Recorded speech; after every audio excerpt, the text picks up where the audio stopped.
mag-umpisa. Game number 6. Coach Dimco is looking for yet another championship in his storied coaching career dito sa PBA. Starting 5 para sa Meralco, Zeus Aminamer sa backcourt. Alan Durham, Hodge, and Hupnata naman ang front-court players.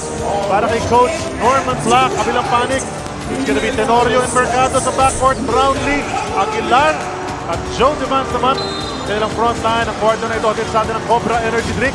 Simula na ang tagisan ng tunay na lakas. First possession, White Church, Barangay Ginebra.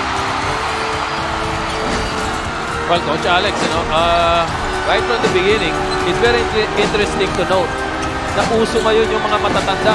No? Dito sa Meralco, JB Alapag, Raynel Hugnatan making heavy contributions for them. Sa kabila naman, yung Fast and Furious natin, nandiyan na naman.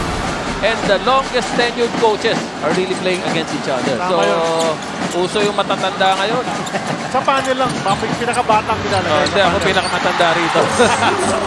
Chris Newsom breaks the ice with a basket immediately. And I think it's important that this rookie gets off to a good start para sa Meralco. Yeah, he's become crucial for them, especially in the absence of Jared Dillinger, Rookie of the Year. And he got the foul from Linda Falanado last game. So if he can get it going, it's going to be a big contribution for Meralco. Napaka-importante rin na mga coach na itong Meralco, hindi magpapaiwan katulad din nangyari sa game number 5. They allowed themselves to go down big early and were playing catch-up the rest of the way. Nahirapan na padulo. Ngayon, mukhang medyo mataas ang energy nila, Coach Yeng. Tama. Ganda ng unang stop nila. No? They played really good defense. Good challenge on the shot there by Justin Brownlee. Three-pointer bitin para kay Chris Newsom. Rebound taken by Joe. And Sol Mercado tries to change the tempo. Set up muna ng kanilang offense. Japet Aguilar brings up the rear on offense. Tenorio in the lane. Scoop Chirac. And he's fouled on the way to the basket. At dalawang free throws yatang ibibigay kay L.A. Tenorio. His play has been pretty splendid, awesome at times dito sa series na ito. Minsan-minsan naman medyo relegated to the bench sa ganda ng laro ng Thompson at Mercado. Well, here, L.A. Tenorio taking advantage of the matchups. Alam natin, bata itong si Baser Amer. L.A. Tenorio, veteran of many battles, and he's really taking his game right into the center, attacking the lane and creating shots for themselves.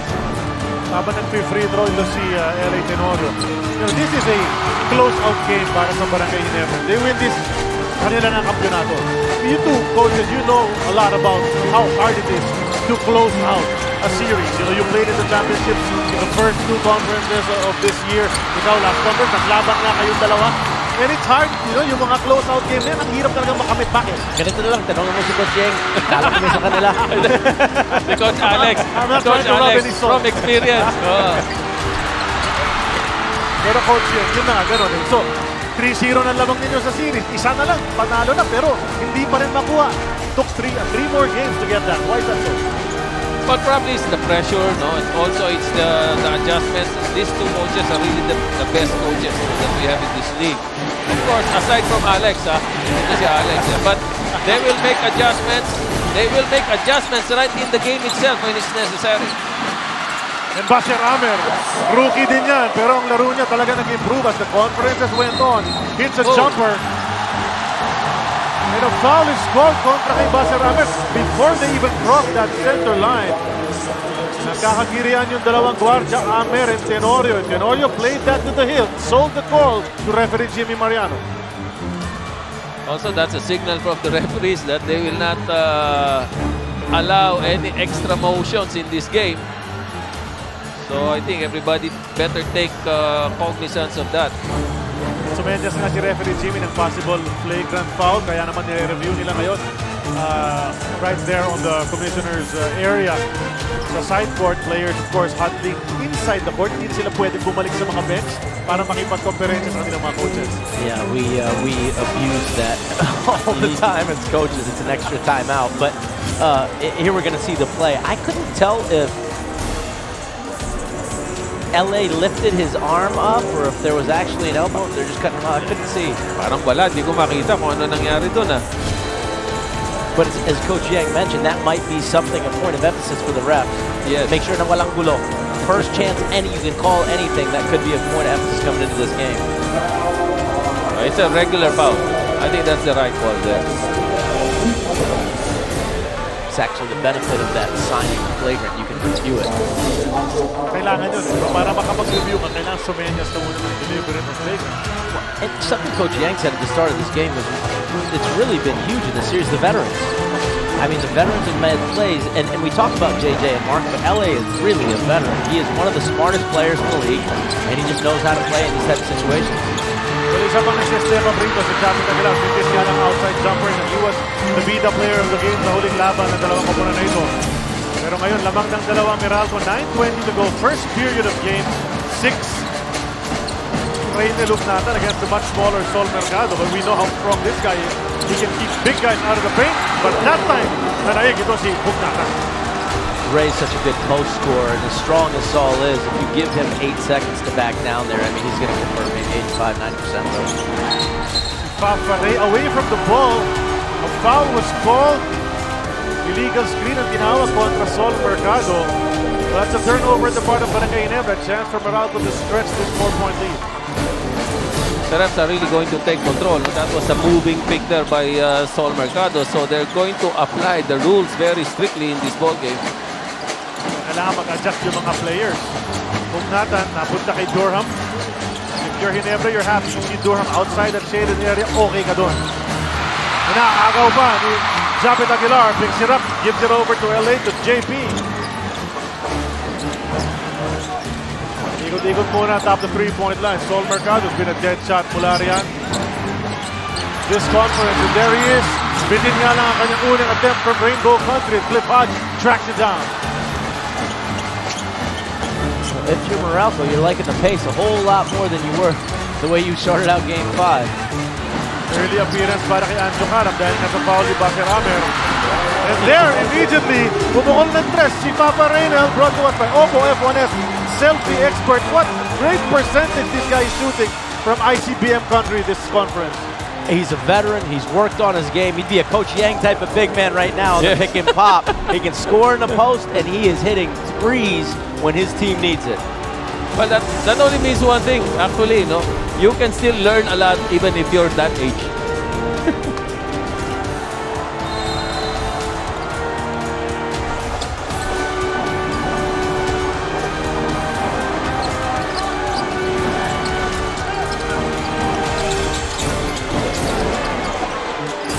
Welcome back to the PBA. This is Game 6 of the finals between Barangay Ginebra and the Meralco Bulls. Kani-kanina lang, the crowd went wild dahil nakabasok lang po ni Sonny Jaworski. And ito nga si Coach Tim Cone was giving a few words to his players saying that you should shut down any noise of distraction so that you can just focus on the game plan. It's just normal to be excited because you are one step away from a championship. Pero sabi ng coaches, kailangan, it's important to not get ahead of yourselves. And the first order of business for Ginebra in this game is to start aggressive and stay intense all the way till the end of the game. Now, let's go to our panel. Maraming salamat si Sel Guevara yon. Nagre-report mula sa floor ng Araneta Coliseum. Dumating na nga si Sonny Jaworski and dyan. Makikita nyo mamaya. I'm sure makikita natin sila sa inyo. But you know, what Sel just said to that Tim Cone told his players to block the noise out, I think that applies even more to the Meralco Bulls. Tama yan, no? In the last game, that was the game where any team won with the biggest margin. Yung lahat ng laro before that, they were really very close, and it's really very hard to shut down the Ginebra crowd in such a very close game. Well, under the gun na si Japet Aguilar doon. Had to take a desperation 3-pointer. So credit na naman ang depensa ng Meralco Bulls so far in the first 5 minutes ng ating laban. Ayan siya, the Big J, the living legend, Sonny Jaworski. He started this all para sa Barangay Ginebra. And you know what I thought was fitting? Ginebra's down 9-2 and he comes in during that timeout. So let's see how they respond to the presence of the Big J. That's Saul's second foul right now. Tawagan agad, gustong pumofta ni Allen Durham, and that's big. If Sol Mercado is neutralized again by foul trouble, that happened a couple of games ago. We've seen that with Saul, we've seen that with Newsom, and those have had impact in those games. Now, Scotty Thompson's pretty special, so it's nice to be able to bring him back in for Saul. Thompson has been deployed by Coach Tim Cone. Tira natin kung ganun pa rin ang kanyang magiging laro. Mintis ang 3-point attempt ni Reynel. Newsome with the offensive rebound, so second chance para sa Meralco Bulls to try to build up on this lead. Pugnatan. Bodying up on Joe Devance, gets another basket inside the paint. Ray Pugnatan. I don't think that there's really a very good matchup for Ray out there, whether it's Joe or even Brownlee. I mean, the best would actually probably be Matt Japeth. So when Ray gets down in the post, there's got to be some help, or I think he's going to be pretty effective scoring. Ginebra burns a 30-second timeout kasi nandun nga yung tuloy-tuloy na pag-shoot ng Meralco. Ginebra finding it difficult to shoot sa kanilang panig naman, Coach. Well, yes, Coach Alex was talking about Ray Pugnatan, who is now an inside-outside player. No, na laki ng in-improve talaga niya. I was really amazed at the skill set he has right now. Talagang nag-iba na at nag-expand, nag-upgrade pa. Yung play na yun, awesome play. Got the awesome action of the PBA on PBA Rush. Your 24/7 PBA channel available on Signal TV, prepaid plan 200 and up. Load na. Ito, may chance tayo. Basahin ito. Dribblers, handa na inyong Moneyball app. Ito na ang unang Phoenix Cyclomax Moneyball question. Sino leading local scorer ng Meralco sa finals na ito bago sa larong ito? Number 1, Cliff Hodge. Number 2, Ray Pugnatan. Number 3, Chris Newsome. Pindot na. Trailing by 7, Barangay Ginebra. Ball is with Japeth. Ngayon kay LA na. Goes around the defense. Kicks it out to Joe Devance. He's been shooting well. Mintis ang 3-point attempt, pero Justin Brownlee keeps it alive. At may reach in si Cliff Hodge. That's gonna be a foul. Actually, this was what Justin Brownlee was trying to do in Game 5. So he was trying to keep the locals involved, especially in the second half, after starting well in the first half. And now I think it's Allen Durham trying to do the same thing. No, itong mga locals niya, ini-involve niya. But there's a time for imports to know when they should take over. Well, you know, these two nga kaya sila umabot siguro sa finals, yung mga kumulan nila. They've been picking their spots, especially itong si Justin Brownlee. People have criticized him dahil minsan 14 points lang, 16 points lang. Pero in games na he scored that low, may iba namang local na nakaka-20 stress na. Now it's with Durham. Durham turnaround jumper. He makes that one. That was huge. It's just Sabi niya, ako naman ngayon. Diba? Kanina si Reynel eh. So, he's really picking his spots well. yeah, and that's totally. And the double was coming. Joe was coming high side, and LA was coming baseline side. He was taking that shot no matter what. Japeth naman, padungong basket Mintis. Rebound, first to the ball, Chris Newsome. And that's a loose ball foul on Barangay Ginebra. We have a correction a while ago. Nabakit natin yung loose ball foul. Si Cliff Hodge, si Anjo Cara pala ng tawagan. This time, Joe Devance called for that. You know, I don't know if you got to see Game 5 of Coach Yang, but the first quarter felt like it was the opposite of what's happening now. Exactly. Ginebra's energy was so high. Meralco was struggling to get good shots. It seems like it's a totally different game, like the table turned. And we just a little over 5 minutes left in this quarter. 4 points pa lang ang Ginebra. No? Itong Meralco's playing terrific defense right now. And, you know, you both talked about it, how these two great coaches of PBA have been able to adjust from game to game, from play to play, from quarter to quarter. And obviously, may mga ginawang adjustments si Coach Norman Black. Kaya naman siguro, ganito ang naging resulta so far, about 7 minutes into the game. What I love as a young coach is these guys had 2 days to prepare. The previous games, it was a day off in between each game. So you see there's a little 1-2-2 half court by Coach Tim. You see the adjustments by Coach Norman. It's nice to watch this. Jeremy Cruz. Napunta kay LA Tenorio. 2 to shoot. Jeremy will let fly. Air ball para kay Jeremy Cruz. At ayan na naman. That's the defense that Meralco's playing. Still 4 points for Ginebra. And all those shots are being challenged. A really great challenge from the Meralco defense. And you know, Coach Yang, in the game 5, in the first quarter, Meralco took a lot of threes early and a lot of long jump shots that were challenged just like this. I mean, it's really so similar, just the other teams experiencing it. Chris Newsome, di makawala sa depensa. Yun! Nakalibre! Basket with the left hand. Gets the front back. Flexes his muscles. He'll go to the line for a bonus. That's really the way you should go to the basket. Make it really strong and finish strong and get fouled. Go to the free throw line. Time to shine move yan. Natin sa atin ang Rain or Shine Sunproof Gloss Roof Paint. Make your roof durable and shiny with Rain or Shine Sunproof. He kept his eyes on the rim the whole time as he let Jervy fall as he was still in the air. Jeremy Jeremy Cruz at Allen Durham medyo nagkakasabitan ng braso pagtapos nung pagpasok ng free throw. So we'll watch that matchup getting a bit physical. This is, after all, a do-or-die game para sa Meralco. Brownlee tight guarding from Hodge. Step back. Unable to hit it and hook not on the rebound. Ito na Meralco. 12-point lead. Gusto pang dagdagan. Durham. Kicks it out to Anjo. Hook Nathan back to Karam. There's that jackknife jumper. Mintis gets his own rebound. Newsom. He knocks it down. This is all Meralco. It's their energy, the second chance points, the long rebound. Chris Newsom benefiting from that second chance opportunity. He's really contributing. Tenorio. Jumper from 15. Knocks it down. Ang tagal ng drought na yun before Tenorio can score that 2 points. But still, 12-point lead pa rin to para sa Meralco. Meralco calls the timeout with 3:31 to go in the first. 12 ang kanilang kalamangan.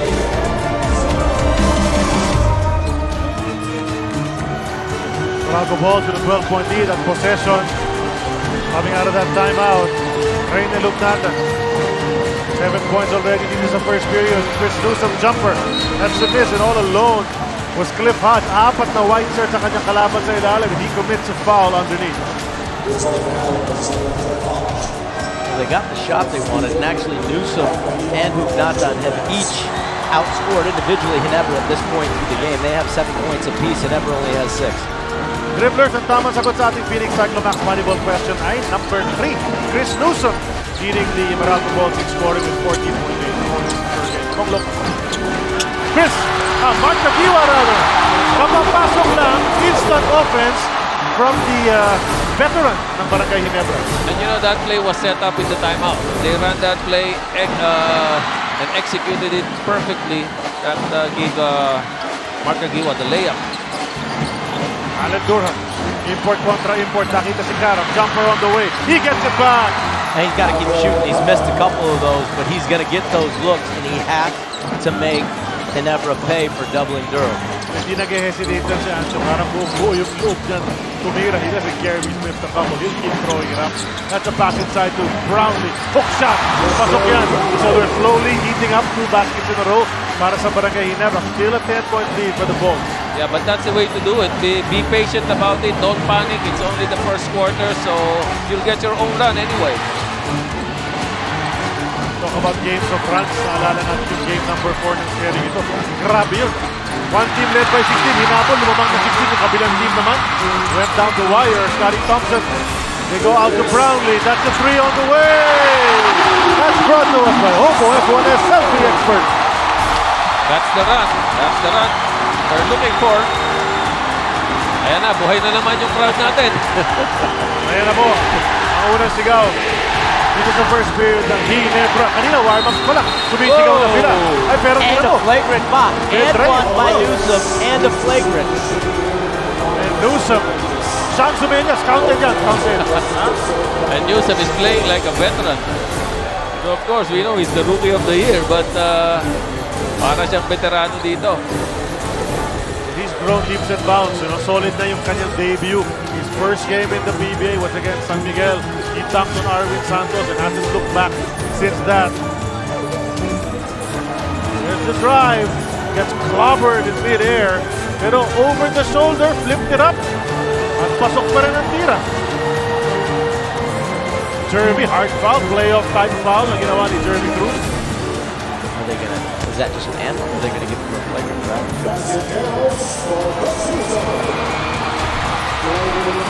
They call the flagrant. They call the flagrant one. At papaupuin ng 3 minuto itong si Jeremy Cruz for that flagrant 1 violation. And coming in para palitan si Jeremy will be Japet Aguilar. Ang masakit dito, di ba, bola ng Meralco. So if it's a flagrant, it's gonna be a basket, and one a free throw. Tapos bola ng Bola nila Meralco ulit. pa. Pwede 5-6 point play Pwede ba? 6-point play to. Baka 7 coach may foul pa ng tumitres. Actually, that's how big those fouls are going to be. No? They will really change the momentum in the game. They will probably cause a lot of problems for the opposing team. And the time Brand. Sorry, go ahead. Elton Brand in the game. Coach Alex, we remind everyone to shout, be heard through shout. Mabagsakin na kaya ng Barangay Ginebra ang mga Lobo. Kung pipigilan pa ito ng Meralco, punta kayo sa sports5.ph. Shout yes for your favorite team, player, and coach. Shout na po kayo. You were saying, Coach Alex. And this happened at a time where Ginebra was doing a great job coming back. 6 or 7 straight points, cut the lead down. Yeah. And you know, it's in the first quarter. If that happens in the fourth quarter, I mean, it's even more telling on the other team. Naputokan ng 24 itong Meralco on that play. Good defense on the part of Barangay Ginebra. They forced 2 of those on the other side. Ngayon sila naman ang naubusan ng oras. So JJ Helterbrand and Kagiwa are in at the same time. And then, Coach Norman brings out Jimmy Alapak. So the 3 veteran guards battling in yet another championship series. Our average age at the guard spot, I think, just doubled Coach in. Yeah. Jump it! Oh! Nag-pintis na, akala natin. Pero pumasok pa rin yung bola. He lost the ball on the way up. Still found its way into the hoop. An aggressive drive from Japet. Coach Jake, Binawi. wala na yung pa-jump ni Japet. Equals strong to the rim. Kaya nga, binawi niya yung ginawa ni Newsam kanina. No? Sabi niya, hindi lang ikaw marunong niyan. Marunong din ako niyan. Ayan. Well, he's still probably the best at doing that dito sa ating liga. If you want luck, Japet can give them to you. Complete the 3-point play. Stop that lead down to 7. A minute and 10 to go sa first period. Jimmy JJ matchup. Ginebra's really come alive here after a really slow start. You can feel the energy on the field. Quick hands from Scotty Thompson. Brownlee nilabas kay Aguilar. Oh, wanted to go to Kabiwa, but it's stolen away by Nabo. Na-anticipate, may hesitation kasi na pasa. Jimmy Alapan ngayon brings it back out. Dami pang oras sa kanilang shot clock, 14. Cliff Hodge. Back out to Jimmy. Binalik kay Cliff. He'll leave it for Nabok. 16-footer on the way. And he knocks it down off the bench. That's a big shot. That's tough because he was caught it going away from the basket. Right at about the edge of his range at this point. And if you can get 4 or 6 points from guys like Nabong coming off the bench, that's really big for Meralco. Helterbrand kicks it to his buddy. Kagiwa jumper. Pasok Oh.